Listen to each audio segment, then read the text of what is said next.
సరా మహారాజు తానే సమిధల్లె మారి నిలువెల్లా వెలిగెరా.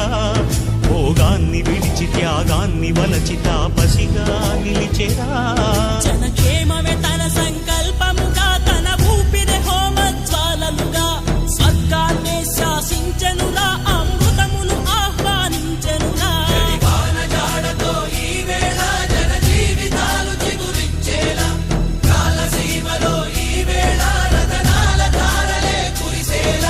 కల్లు కల్లు మని సిరిము వల్లే చినుకే చేరగా, జల్లు జల్లు మని పులకింతల్లు పుడమే పాడగా, హరివిల్లు నెత్తి కరిమబ్బు వాన బాణాలే వేయని, నిలువెల్ల మంచు వడగళ్ళు దాకి కడగళ్ళే తీర